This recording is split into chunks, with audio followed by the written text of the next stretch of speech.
Hey, what's going on, gang? This is Nate on the Stone. Welcome back to my channel, and this week we are talking if freedom actually accumulates in rebelling against patriarchal heteronormativity.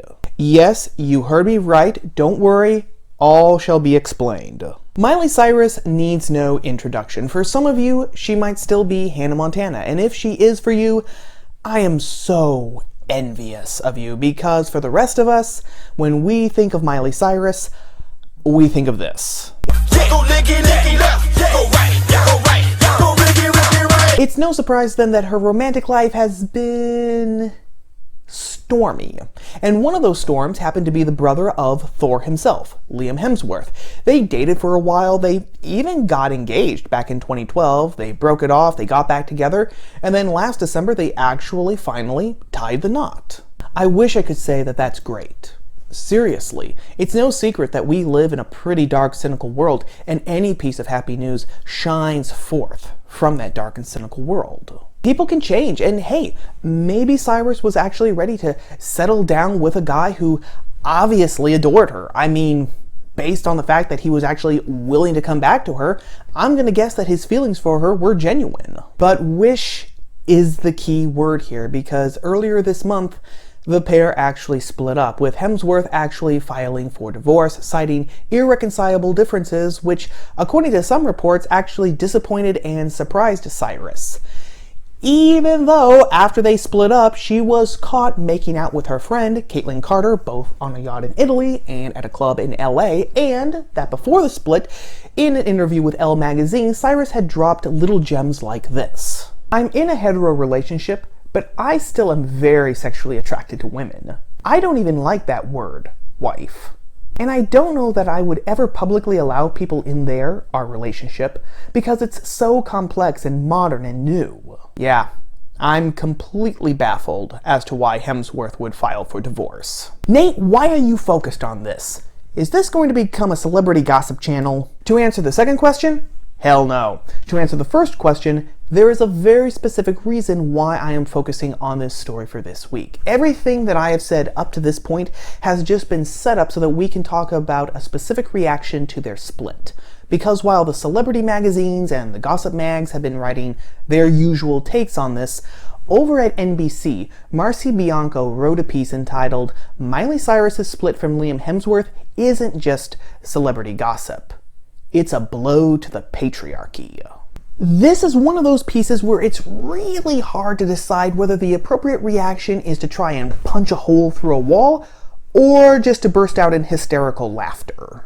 But we're going to go with the third road here, which is analysis, because while the natural gut reaction would be to roll over and burst said gut in hysterical giggles, there are ideas in this piece that are so false that they have to be addressed. Bianco begins her piece like this. "Over the past week, an assortment of trending stories, from Jeffrey Epstein to Dayton and El Paso mass shooters, to Miley Cyrus's separation and Julianne Hogue's declaration that she's not straight, together have laid bare the strictures of an American patriarchy on the edge of a nervous breakdown.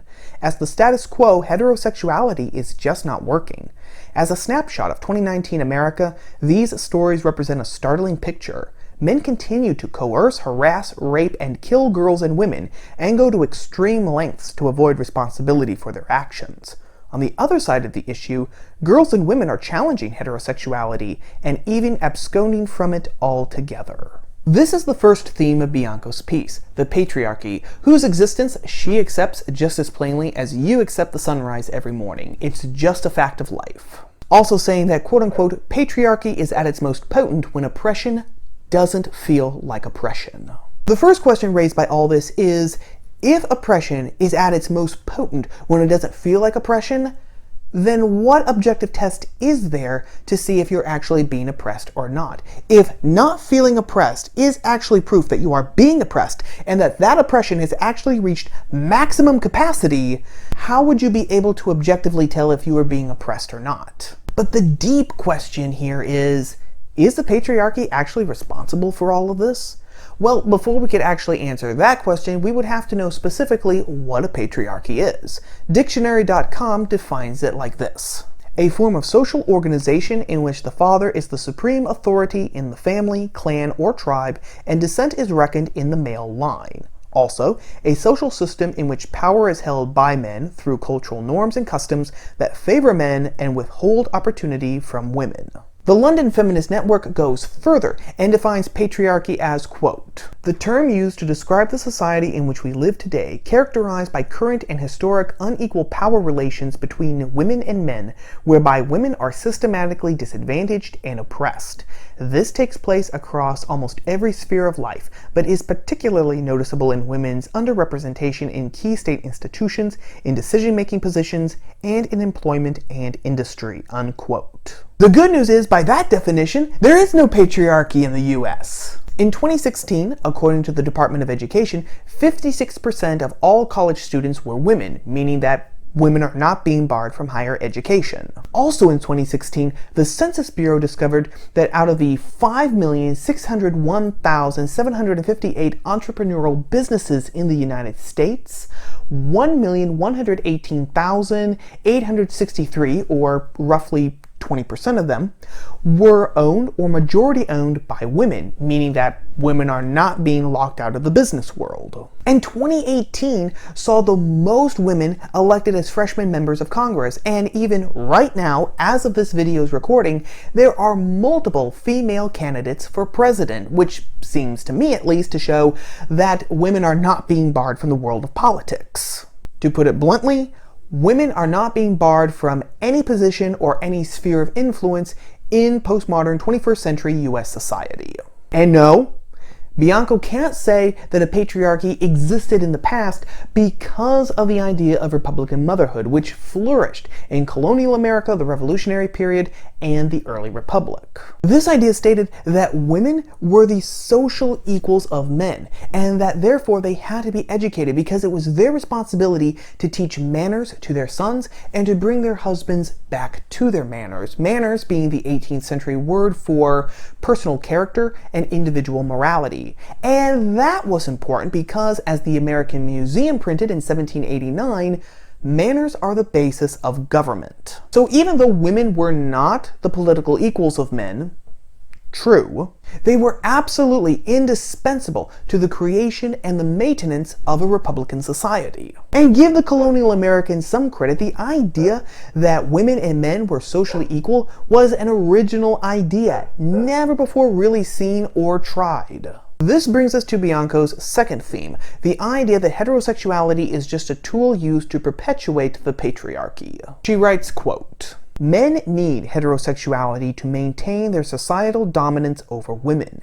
Women, on the other hand, are increasingly realizing not only that they don't need heterosexuality, but that it also is often the bedrock of their global oppression.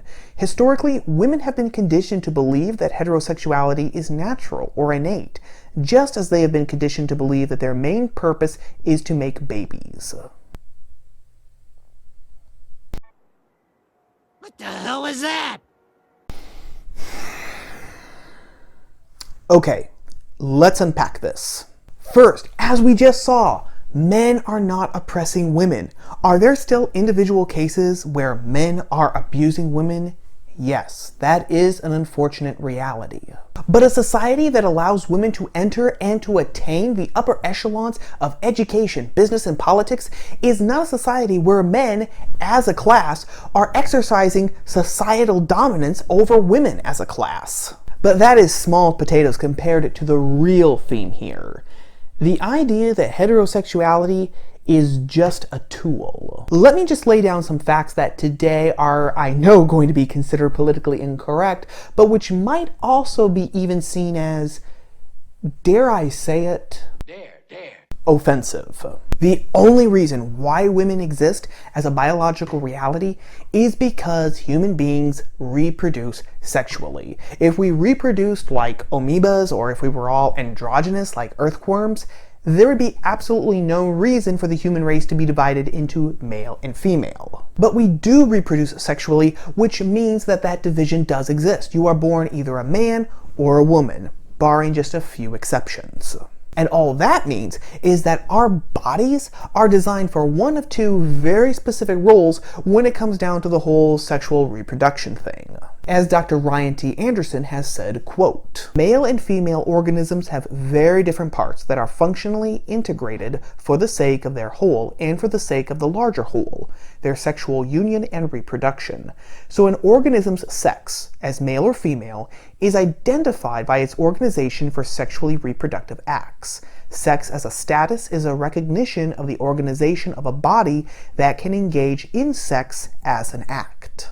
And what that means in plain old-fashioned English is that biologically speaking, a woman's body is made for a man and a man's body is made for a woman's.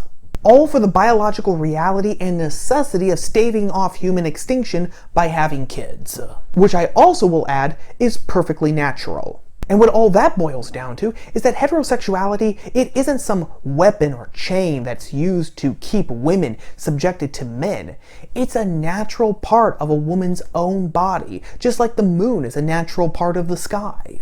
And this is why the vast, vast, vast majority of women around the globe are still attracted to men, and why the vast, vast, vast majority of men are still attracted to women. Heterosexuality is not the foundation of the patriarchy. It's just the natural way that our bodies are designed. And this brings us to Bianco's third and final theme of her piece, the real heart of the matter. Bianco says this: "Cyrus added that her goal for 2019 was to live carefree but not careless. A brilliant distinction that could serve as a mantra for anyone in a marriage, straight or gay. The difference between carefree and careless in a way represents the ideological division in the definition of freedom. Friedrich Nietzsche asserted that freedom is the will to be responsible for ourselves. And this responsibility carries over from the self to society, which is why, according to Toni Morrison, the function of freedom is to free someone else. This is a far cry from the type of freedom espoused by those on the right, for whom freedom is conflated with domination. In this context, freedom is actually possessed by a select few, as it is dependent upon oppression, rather than liberation, of disempowered people, particularly women and minorities. Cyrus's and Hugh's respective declarations does more than raise visibility for the queer community at large. It is a powerful assertion of their bodily autonomy and control over their sexuality." What the hell is that? So the logic looks like this. Heterosexuality is nothing more than a tool to oppress women. So in order to be free, women have to chuck it overboard. And furthermore, they have to spread the gospel to other women so that other women will also throw it over the side. Now, since we've seen that there is no systematic social oppression of women and that heterosexuality is not a tool but something that is actually built innately into our very biology and bodies, this argument largely falls flat on its nose. But it also fails because of the nature of freedom itself. I will give Bianco credit. Responsibility is a large part of freedom. She's just 100% wrong about what that responsibility looks like. Bianco makes a very big deal about the terms carefree and careless, but the problem is she's very vague about what those terms actually mean. Carefree must be connected to responsibility for her in some way, but responsibility for Bianco largely seems to consist of a person's quote-unquote own sex life, how they have sex, who they have sex with, when, where, and why they have sex. But this means that carefree can be defined practically any way someone wants to define it, which ironically is the exact opposite of responsibility. You are not responsible when you and you alone get to decide what is and what is not responsible for you. And let's all just be adults and fess up. What Cyrus did was not responsible behavior. Whether she liked the word or the term or not, she was a wife. She had a husband and a nascent family, and she had responsibilities to both of them. Leaving them is the opposite of being responsible. On top of that, the essence of freedom is not doing practically whatever you want and just relabeling it carefree. The essence of freedom is doing what is right and good. Good, capital G. We're talking Plato and Aristotle's idea of the good, the ultimate good. And yeah, I know, it's a damn lot harder to do that than to just basically blow wherever the wind sends you and relabel it, recatalog it as carefree.